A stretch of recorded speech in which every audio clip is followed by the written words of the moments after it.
دوران نماز حضور کا نام سنیں تو درود کیسے پڑھیں؟ اگر کوئی بندہ نماز پڑھ رہا ہو اور کسی دوسری مسجد میں اذان ہو رہی ہو تو جب آپ صلی اللہ علیہ وسلم کا نام آئے تو ہم نماز میں ہی درود پاک پڑھیں گے یا نہیں؟ ساجد صاحب انڈیا سے، نہیں، نماز میں درود نہیں پڑھ سکتے. پھر نماز ختم ہونے کے بعد آپ کو اختیار ہے، پڑھ لیں نہ پڑھیں، پڑھ لیں تو ظاہر ہے اچھی بات ہے.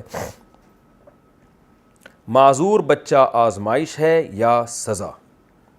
میرا ایک بچہ 1 سال کا ہے، 4 مہینے تک دودھ پیتا رہا اور اس کے بعد اس نے دودھ چھوڑ دیا. اس کا سی ٹی اسکین وغیرہ کروایا تو ڈاکٹروں نے کہا کہ اس کو برین کا ایشو ہے. اب وہ جو اس طرح کے معذور بچے ہوتے ہیں، یہ اللہ تعالیٰ کی طرف سے آزمائش ہوتی ہے یا ماں باپ کے کرتوت ہوتے ہیں جو ان کے آگے آتے ہیں؟ سہرش لاہور سے. یہ بالکل غلط ہے کہ معذور بچے کو یہ سمجھنا کہ یہ میرے گناہوں کی سزا ہے، بلکہ یہ اللہ کی رحمت ہے. آپ کے لیے اللہ نے ایک جنت کمانے کا ذریعہ بنایا ہے، اور بالفرض اگر آپ سے گناہ بھی ہوئے ہیں تو اس معذور بچے کی خدمت سے اللہ سے امید ہے کہ اللہ ان گناہوں کو معاف کر دے گا، تو پھر بھی یہ اللہ کی رحمت ہے. اس کو اللہ کا عذاب نہ سمجھا جائے، یہ اللہ کی رحمت ہے. حضرت سلیمان علیہ السلام سے خطا ہوئی تھی، انہوں نے کہا تھا کہ میرے جو ہے نا 100 بیٹے پیدا ہوں گے اور اللہ کے راستے کا مجاہد بناؤں گا. انشاءاللہ نہیں کہا انہوں نے.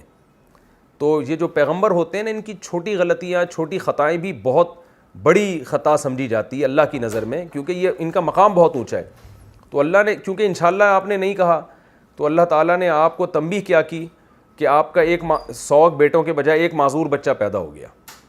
تو اس سے کیا ہوا کہ آپ سے جو خطا ہوئی تھی وہ اللہ نے معاف کر دی. تو اب اس کو بھی ہم اللہ کا عذاب نہیں کہیں گے بھائی. وہ حضرت سلیمان علیہ السلام سے ایک چھوٹی سی خطا ہوئی تھی، اس کا ازالہ ہو گیا اس سے، اور سلیمان علیہ السلام کو اپنی غلطی کا احساس ہوا، جس سے ان کا اللہ سے قرب اور زیادہ بڑھ گیا.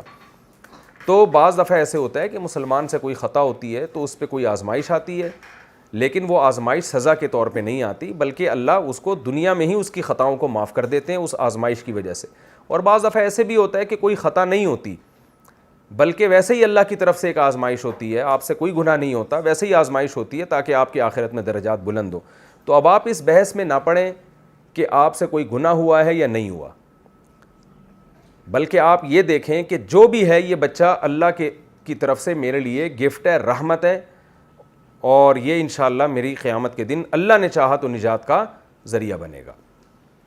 اور ویسے گناہوں سے بہرحال توبہ کرنی چاہیے. وہ تو بچہ معذور نہ بھی ہو تو بھی اگر کوئی گناہ ہوا ہے تو اللہ سے اس کی توبہ کرنی چاہیے، اور گناہ یاد نہیں بھی ہو تو بھی یہ سوچ کے توبہ کرنی چاہیے کہ اے اللہ، یہ کہہ کے توبہ کرنی چاہیے کہ اللہ اگر مجھ سے کبھی زندگی میں کوئی گناہ ہوا ہے تو مجھے معاف کر دے. یعنی وہ بچہ معذور ہو یا نہ ہو، گناہوں سے توبہ تو بہرحال کرنی چاہیے.